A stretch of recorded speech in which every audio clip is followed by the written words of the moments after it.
Brothers and sisters, my topic today is faith. And when you hear a pulpit talk on faith, it usually has to do with the need for faith in the Lord.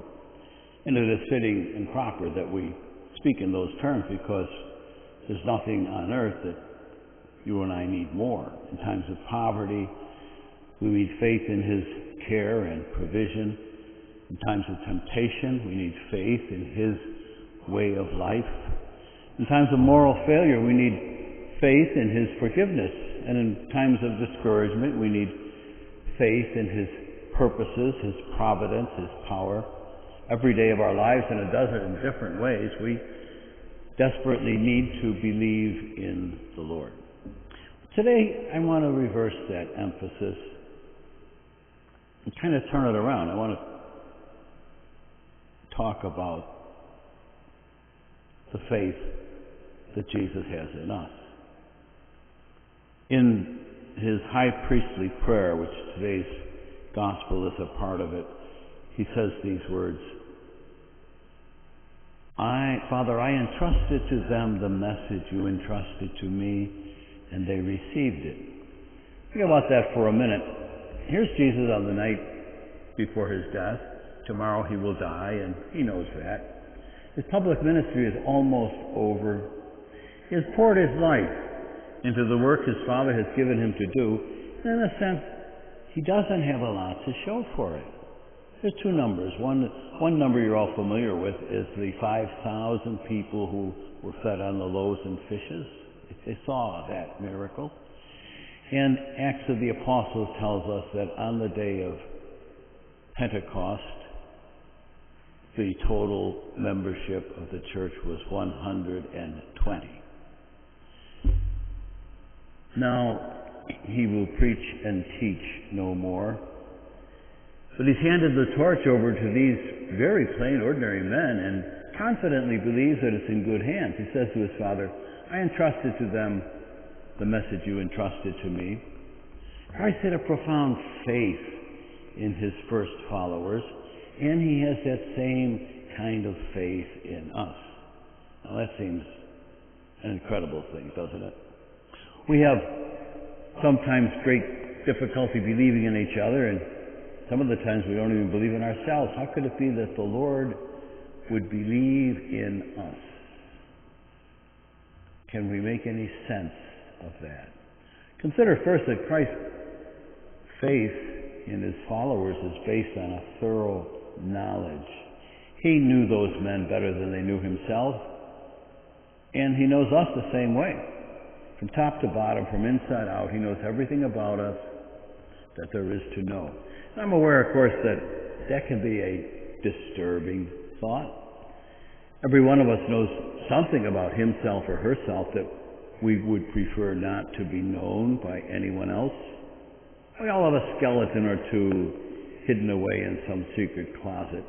And it may be best that it remain hidden, but those secret closets are not secret to Christ. He knows where they are, and He knows what's in them. We can conceal little corners of our lives from other people, but we can never hide any part of ourselves from Him. But if Jesus knows our worst, He also knows our best. And better yet, He knows our potential. When Jesus looked at people, He saw not only what they were, but what they might become. In Simon, the impetuous fisherman, He saw Peter, the spiritual rock. In Zacchaeus, the greedy tax collector, He saw an open-handed philanthropist. In another tax collector named Levi, He saw Matthew, a writer of one of the Gospels. In John, the son of thunder, He saw John, the beloved disciple. In Thomas, He saw a man full of doubt. But Jesus saw an apostle full of faith. And the story goes on and on all through the New Testament and out across the ages. Whenever and wherever Jesus looks at a person, He sees not only what he is, but what he might become. The most real thing to His knowing eye is that person's potential. That's how he knows you and me. And that is why he has faith in us. He knows our worst, yes, but he knows our potential. He sees possibilities in every one of us that no one else can see. And then come one step further, talked about Jesus' knowledge. His faith in his followers is also rooted in an unconditional love. This, I'm convinced, is one of the toughest ideas for us to really, really appreciate and believe. Sometimes we can't get a hold of that idea of unconditional love. At times we can sort of believe that he loves us, but at other times it seems inconceivable because we have acted so unlovely and feel so unlovable. We've never totally understood that his love for us is not conditional on our behavior. Remember that the night Jesus prayed this prayer and expressed his faith in this group of followers, the same night he foretold their infidelity. He told the entire group that they would turn their backs on him and run away in fear. And he told specifically Peter that before morning he would deny him 3 times. We have been talking about how well he knows us, and he knew those followers were going to forsake him long before it ever happened. Did he stop loving them because of it? Not at all. He loved them before it happened. He loved them while it was going on. He loved them when it was over. His love was in no way dependent on their loyalty.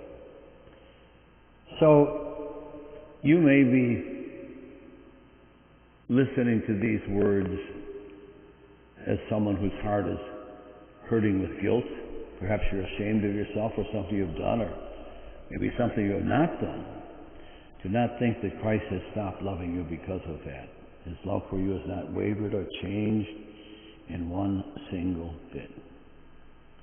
So I'm saying, brothers and sisters, that Christ has faith in you and me. May it be that his unfailing faith in us will inspire each of us to renew our faith in him and to be the people he is calling us to be.